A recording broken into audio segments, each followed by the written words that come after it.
The wind carried a strange smell through the alien forest, dry earth, wildflowers, and something sharp, something like fear. David stopped walking.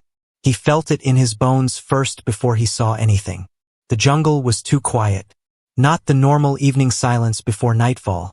This was heavier, like the air itself was holding its breath. The twin suns were setting, painting the sky with deep red and gold. The light slipped between the tall, twisted trees, making long shadows on the ground. David tightened his grip on his walking stick. He had traveled this path many times before. He had never liked it, but tonight felt different. He felt eyes on him. Not one pair, many. Watching, waiting.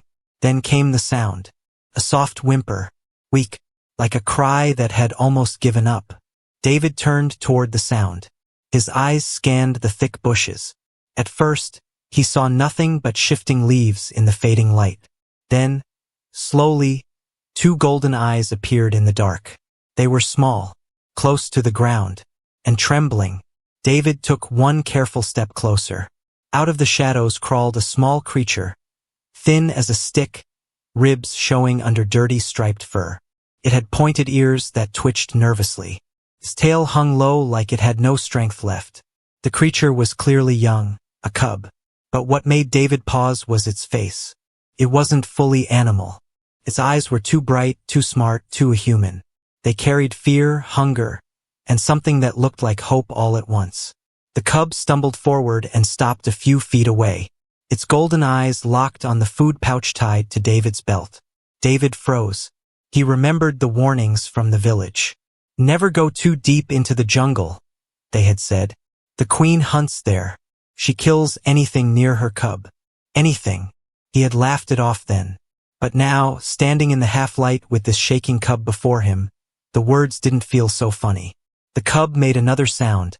Soft, broken, desperate. David felt his chest tighten. It was starving. Slowly, he reached into his pouch and pulled out a piece of dried bread. The cub's ears twitched, its eyes following every movement like a hawk. David crouched and placed the bread on the ground, then stepped back carefully. The cub didn't move at first. It sniffed the air, still trembling, still ready to run. Then hunger won.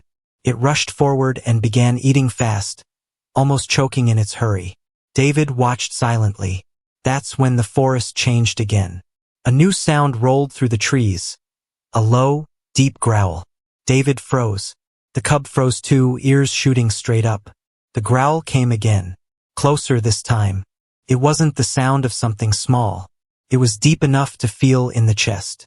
David's hand tightened on his stick. The villager's words returned like cold water down his back. If you see the queen, run. But his legs didn't move. The cub swallowed the last piece of bread, then lifted its head. Its golden eyes darted toward the trees. It made a small sound, different this time. Not fear. More like a call. David's heart thumped hard. Branches shifted in the distance. Something was coming. Something big. He took a step back. His eyes scanned the growing darkness. The trees stood tall and silent, but he could feel movement inside them. Quiet, fast, deadly. The cub suddenly ran off into the trees, disappearing like smoke. David was left alone. The wind changed, and then he saw them. Two golden eyes. Not small like the cub's. Higher, brighter, and they didn't blink. The figure stayed just at the edge of the trees. Too dark to see clearly. Only the faint outline of a head, tall shoulders, and those eyes. The stories had said the queen was unlike anything else on this planet, half beast, half something else. Deadly, beautiful, intelligent, and she was here. David's heart pounded so hard he thought she could hear it. The figure didn't move. Then came another sound. A low growl that felt like thunder under the earth. David gripped his stick tighter. The queen stepped forward. The fading sunlight caught her shape now. A tall, powerful form moving with the smoothness of a predator. Her eyes locked on him, bright and sharp like burning gold. The air grew heavy. David didn't know if feeding the cub had saved him or signed his death. Because the queen had arrived, and she was looking straight at him. The forest held its breath. David stood frozen, gripping his walking stick so hard his knuckles turned white. The queen's golden eyes glowed from the shadows. They didn't blink. They didn't move.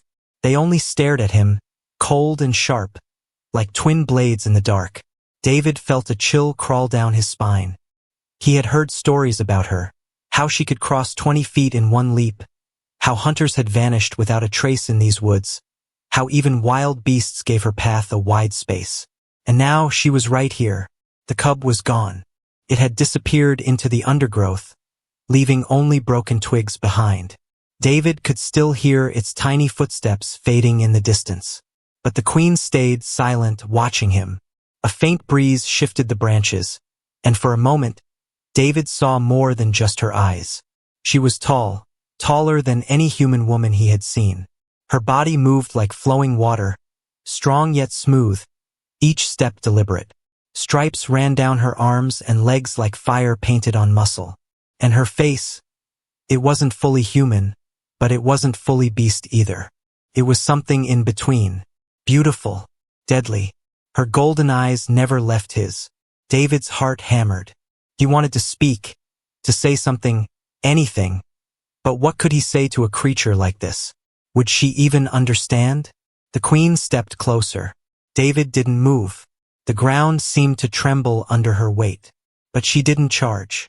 Didn't growl again. She only stopped 10 feet away, her eyes locked on him like a predator deciding if the prey was worth killing. David swallowed hard. His mind screamed at him to run. But his legs wouldn't obey. The villagers had said the queen was fast. Too fast. Running would only make him look like prey. And prey didn't survive long in these woods. Then she did something unexpected. She lowered her head slightly, sniffing the air. Her eyes flicked toward the spot where the cub had eaten the bread. David realized what she was doing. She was smelling it. Him. The food. Everything. She knew. She knew he had fed her cub. David's pulse pounded in his ears. Was that good? Bad? He had no idea. The queen's gaze returned to him. For a long moment, neither moved. The only sound was the wind through the trees. Then, without warning, she walked around him. Slow. Silent. Like a shadow circling its target. David turned carefully, keeping her in sight. His stick felt useless now. If she wanted him dead, he wouldn't even have time to raise it.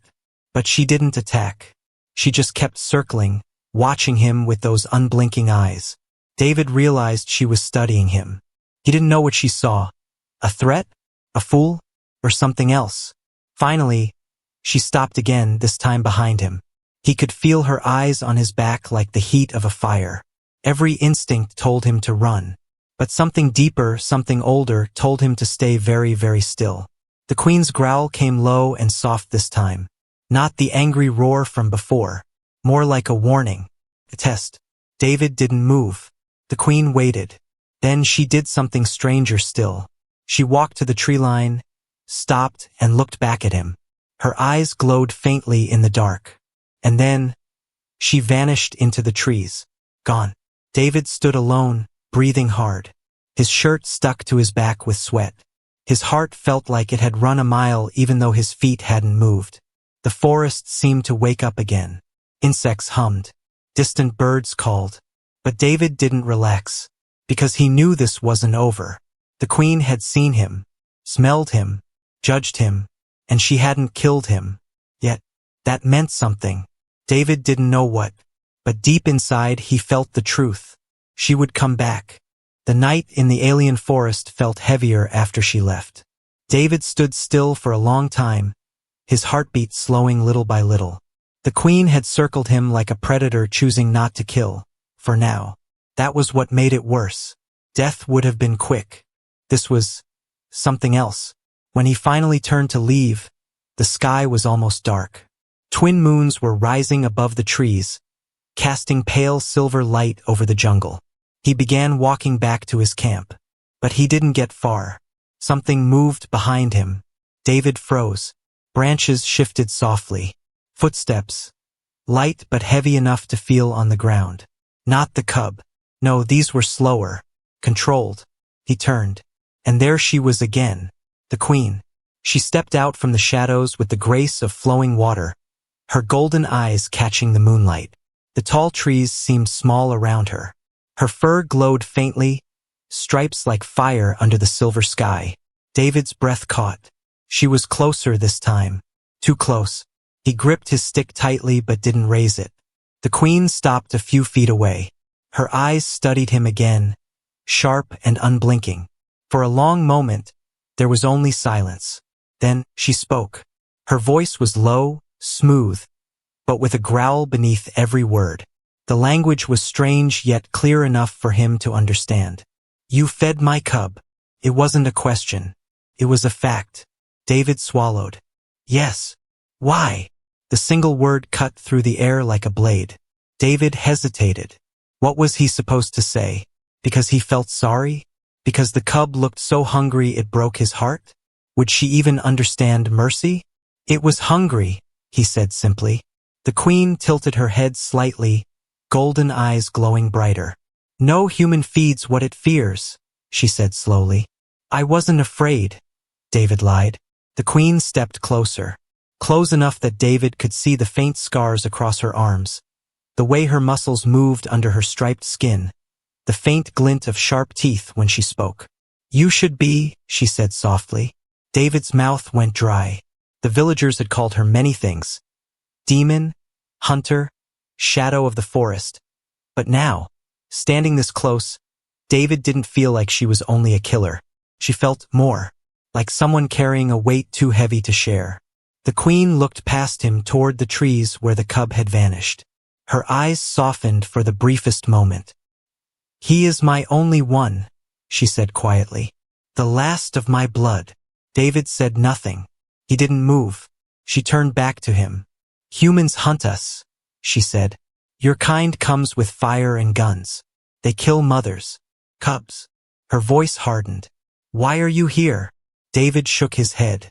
I'm not a hunter. Then what? A traveler, he said. I was passing through. The queen's eyes narrowed. She studied him again like she could see straight through his words. Finally, she said, You gave him food. No hunter would do that. David nodded slowly. I told you, I'm not a hunter. The queen stepped closer again. The air between them grew tense. David could feel her strength, the danger rolling off her like heat from a fire. You fed him, she repeated. Yes. The queen tilted her head, watching him silently. Then she said something David didn't expect. That makes you part of this now. David frowned. Part of what? Before she could answer, a distant howl echoed through the forest. The queen's head snapped toward the sound, her ears twitching. David felt the hairs on his arms rise. That wasn't the cub. That wasn't even her kind. Danger. The queen growled low, deep in her chest. They come, she said. Who? David asked. But she was already moving toward the sound, muscles tense, steps silent but fast. David hesitated, then followed her. He didn't know why. Maybe it was the cub. Maybe it was the strange pull he felt toward this alien queen who spoke like thunder but carried sorrow in her eyes. All he knew was that the night had changed. The danger wasn't just her anymore. Something worse was coming, and David was now part of it. The sound came again. A howl. Long, low. Too close. David felt it in his chest before he heard it with his ears. The queen stopped, her golden eyes narrowing as she turned toward the noise. Her body shifted, muscles tight like a bowstring. They are hunting, she said softly, almost to herself. David moved closer. Who? She didn't answer. Not yet. Another howl answered the first. Then another. From a different direction. David's stomach sank. Whatever was out there. There were more than one. The queen looked back at him. Stay close. If you run, you die. Her words were calm, cold, like she was just stating a fact. David nodded once, gripping his walking stick tighter even though he knew it would be useless against whatever was coming. The queen moved forward without another word, steps silent, tail low, ears twitching as she listened. David followed. The forest around them grew darker as the twin moons climbed higher. Their pale light cut through the trees, turning everything silver and black. Shadows moved everywhere. David kept glancing at the queen. She was so silent, so sure of her steps, like the forest itself obeyed her. Then she stopped. Her ears tilted forward. Her tail flicked once. She smelled the air. "They are close," she whispered. David's heart thudded painfully. He could hear it now, 2 low growls, soft footsteps circling them in the dark. The queen turned her head slowly, scanning the trees. Then David saw them. Eyes, dozens of them, glowing faint red between the trees. The queen growled softly, the fur on her arms lifting. David swallowed. "What are they?" "Night fangs," she said. "Hunters. They kill anything, even each other." David gripped his stick tighter. The eyes moved closer. Then one of the creatures stepped into the moonlight. It was huge. Its body looked like a wolf but taller, heavier, with long claws and teeth too big for its mouth. Its fur was black and matted, and its eyes burned red. It growled low, the sound vibrating through the ground. David stepped back. Another one appeared, then another, until the whole clearing was full of them, circling slowly. The queen didn't move. One of the night fangs stepped closer, teeth bared. The queen's golden eyes locked on it. Then she roared. The sound was like thunder ripping the sky. It shook the trees. Birds exploded into the air. The night fangs froze for a second. Then they attacked. They came fast, dark shapes rushing from every side. David swung his stick at the first one that leaped at him. It hit the creature's side, but the stick snapped like a twig. The creature lunged again. Before it reached him, a blur of stripes and claws slammed into it. The queen. She hit the night fang so hard it rolled across the ground with a yelp. Another one leaped at her from behind. She spun, claws flashing, and tore it down with a single strike. David stumbled back, heart hammering as chaos filled the clearing. The queen moved like lightning, faster than he thought possible. She fought with claws, teeth, and raw strength, each roar shaking the trees. David grabbed a broken branch from the ground and swung it at another night fang rushing toward him. It bit into the creature's face just enough to push it back. The queen killed 2 more, but there were too many. One of the night fangs jumped at David again. He fell backward, scrambling, raising the branch uselessly. Then the queen was there, claws flashing, eyes burning gold. She ripped the creature away from him like it weighed nothing. For a second, their eyes met. David's chest heaved. She had saved him. Then another night fang leaped at her side, biting deep into her arm. The queen roared in pain, spinning and tearing it off, blood streaking her striped fur. David's fear turned into something else. He grabbed a sharp stone from the ground and slammed it into the creature's skull again and again until it stopped moving. The queen stared at him for a heartbeat. Then she turned and killed the last 2 night fangs with a roar so loud the rest scattered into the dark forest, tails low, whimpering. Silence fell. The queen stood still, chest rising and falling, blood dripping from her arm. David stood too, shaking, breathing hard. Their eyes met again. Neither spoke, but something had changed. She had saved him. He had saved her. 2 strangers, 2 species. And now, after this night, something bound them together. Something neither of them had asked for. The forest was silent again. Too silent. David stood with his back against a tree, his chest heaving as he tried to catch his breath. Broken branches, dark stains, and bodies of the dead night fangs covered the clearing. The queen stood in the center, tall and fierce, golden eyes glowing faintly in the moonlight. Blood streaked down her arm where one of the beasts had bitten her, but she didn't seem to care. Her tail flicked once, slowly, like a warning to anything else watching from the shadows. David looked at her, still gripping the sharp stone he had used in the fight. His hands were shaking, but not from fear anymore, from something else. He had fought beside her. The alien queen who had circled him like prey only hours ago had fought for him too. And now they were standing in the same clearing, 2 survivors among the dead. The queen finally turned to him. Her golden eyes studied his face like she was seeing something new there. "You fight," she said softly. David nodded, wiping sweat from his forehead. "I had no choice."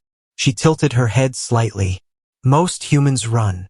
David looked down at the dead Nightfangs. Running wouldn't have helped. The queen didn't reply.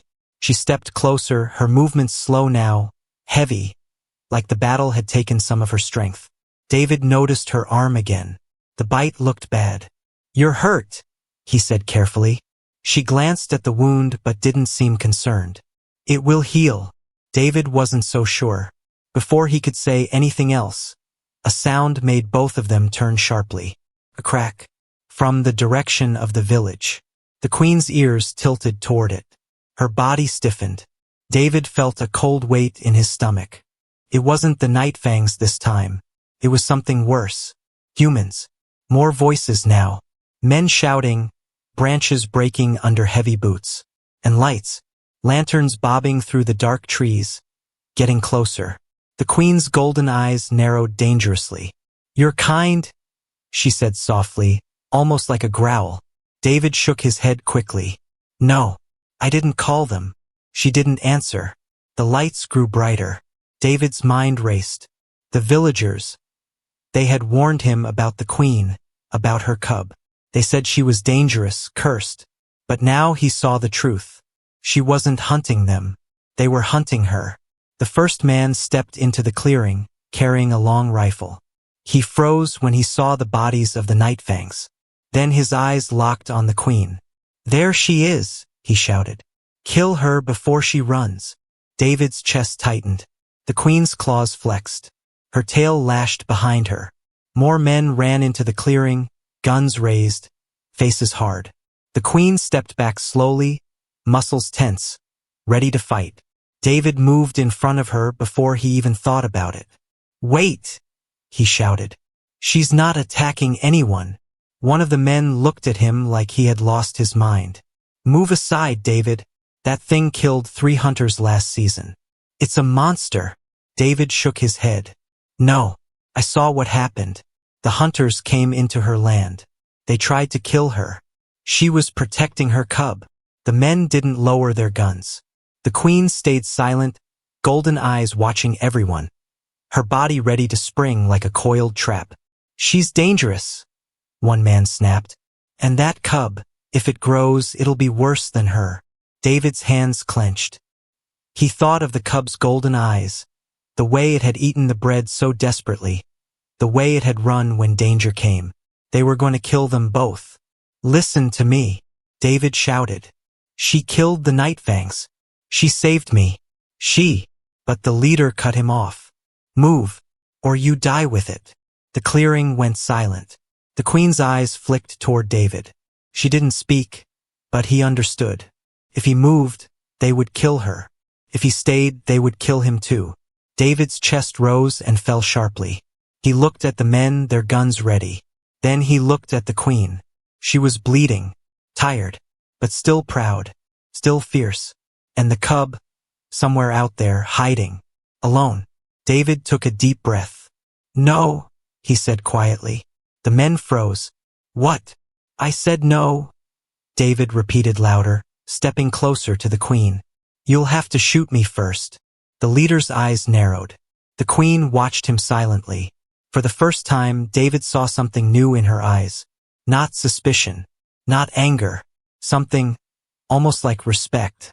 The clearing was tense. Men stood with rifles raised. Their faces were hard, their hands steady. The queen stood behind David, silent but ready, her golden eyes glowing faintly in the moonlight. Her claws flexed slowly, leaving marks in the dirt. David felt the weight of every gun pointed at them. "No," he said again, louder this time. "You kill her, you kill me too." The men glanced at each other. One of them spat on the ground. "You've lost your mind, David. That thing's dangerous." "She saved my life," David snapped. "Those Nightfangs would have killed me. She fought them off. And you want to shoot her?" The leader, a tall man with a scar across his cheek, stepped forward. His eyes were cold. "She's not just some animal. She's a killer." That cub of hers will grow into one too. Better to end them now before they take more lives. David shook his head. You don't understand. The queen finally spoke. Her voice was low, smooth, carrying an edge like sharp steel. They won't stop, she said softly, her eyes locked on the men. They will keep coming, because they fear what they don't know. Her words made the men hesitate, just for a second. David turned toward her. Why? Why do they fear you? The queen's golden eyes flicked toward him. For the first time, David saw something there he hadn't seen before. Not anger, not suspicion, sadness. They want my blood, she said softly. David frowned. Your blood. The queen nodded slowly. It carries the strength of my kind. We heal faster. We fight harder. Hunters believe it can make them stronger. So they kill us. Take what they can. David felt his stomach tighten. So that was why they wouldn't leave her alone. Why they wanted the cub too. The queen's gaze dropped for a moment. I am the last of the tigress queens. My sisters, my kin, all dead, hunted. Only I remain. And my cub. Her voice grew softer. If we die, my kind dies forever. The clearing went silent. Even the wind seemed to stop. David stared at her. He had expected anger, maybe defiance. Not this. Not the quiet, heavy weight in her words. The men shifted uneasily. Some of them glanced at each other. But the leader just tightened his grip on his rifle. All the more reason to finish it. Before there's more of them. David stepped in front of him sharply. You call yourselves men? You'd kill the last of a kind? A mother and her cub. She's dangerous, the leader snapped. She was protecting her child. David shot back. The queen watched silently, her golden eyes moving between David and the men. Finally, she spoke again. You hunt us, she said softly, her voice carrying through the trees. But you don't see the truth. The night fangs you fear. We kept them back for generations. My kind ruled these forests so yours could live safely. We were guardians before you called us monsters. The men hesitated again. David looked at them sharply. You kill her, and the night fangs will return. Nothing will stop them. The leader's face hardened. Stories. Nothing more. But David could see doubt in some of the men's eyes now. The queen stepped forward slowly. The rifles rose higher, fingers tightening on triggers. David's heart pounded. But she didn't attack. She raised her head, her golden eyes bright like fire. I bleed so you live, she said quietly. My kind dies so yours survives. And still you hunt us. Her voice was calm, but behind it was something deep, something old. The men didn't fire. Not yet. The leader's jaw clenched. We can't let her live. She's too dangerous. David stepped between them again. She's not the danger. You are. You bring the real threat here. The queen looked at him then. For the first time, her eyes softened. You protect me, she said slowly, like the thought was strange to her. David nodded. Yes. Why?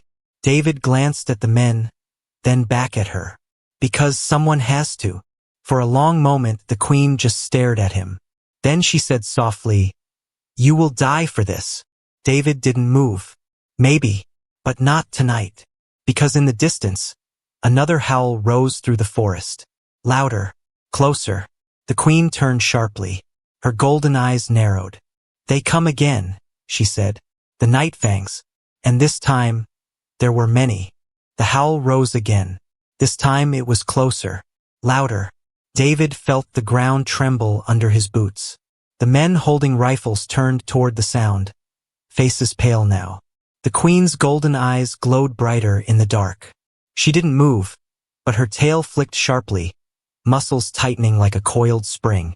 The night fangs, she said softly. Too many this time. David's chest tightened. How many? The queen tilted her head, listening. Her ears twitched as the wind carried more sounds. Branches snapping, low growls echoing through the trees. Dozens, she said.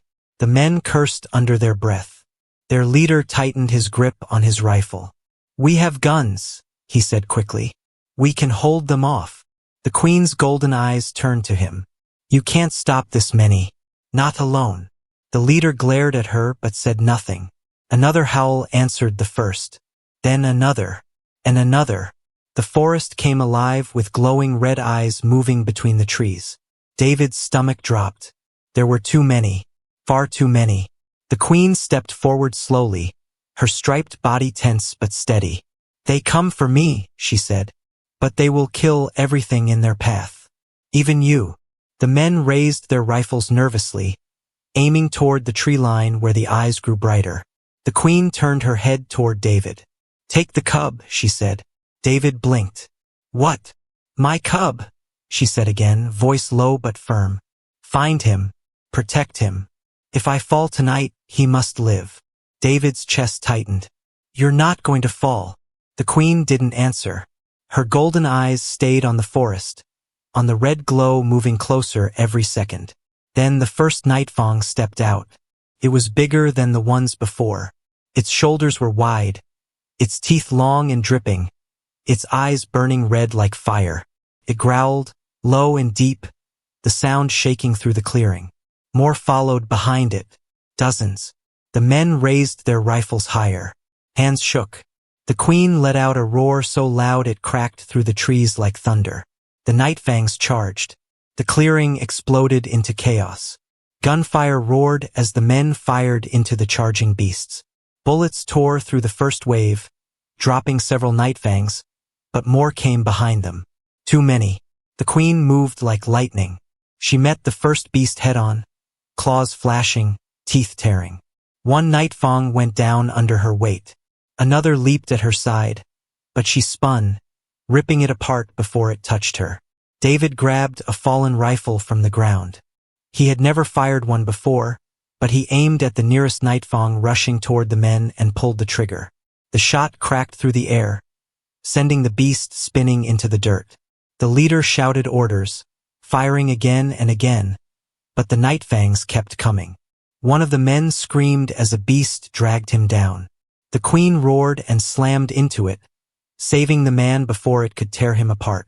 David fired again, his hands shaking but his aim steady enough to drop another nightfang. But the clearing was chaos now. Blood, gunfire, roars, and screams mixing in the night air. The queen fought like a storm, claws flashing, teeth tearing, every movement powerful and fast. But even she was bleeding now, cuts streaking her striped fur. David saw the cub then. Small, golden eyes wide with fear, crouched under a fallen tree. Come on, David shouted, running toward him. The cub hesitated, then bolted toward David as another nightfang leaped from the side. David raised the rifle, heart pounding. Before he could fire, the queen slammed into the beast, taking it down with a roar that shook the ground. She turned to David briefly. Go, she barked, but David didn't run. He fired again, dropping another nightfang rushing toward the men. The leader shouted as the last few beasts broke through the gunfire. The queen met them head-on. She was a blur of claws and fury, her roar echoing like thunder until the final nightfang fell silent in the dirt. And then, it was over. The clearing was a mess of broken bodies and smoking rifles. The queen stood in the center, chest heaving, her golden eyes bright but tired. The men lowered their guns slowly. No one spoke. The cub ran to the queen, pressing against her side. She lowered her head, touching her nose to him softly. David stepped closer. It's done, he said quietly. The queen looked at him. For a long moment, neither spoke. Then she said softly, Your kind came with guns to kill me. You came with food. David shook his head. I came with nothing, but I stayed. The queen studied him, her golden eyes deep and unreadable. Finally, she said, Then my cub owes you his life, and so do I. The leader looked like he wanted to argue, but he didn't. The queen turned toward the dark forest. We will leave, far from here. My kind is gone, but my cub will live. David nodded slowly. He didn't try to stop her. The queen looked at him one last time. You fought beside me, human and tigress. Remember this night. And then she vanished into the trees with her cub, leaving the clearing silent behind her. David stood there, the rifle heavy in his hands, knowing he would never forget, because tonight 2 enemies had fought as one.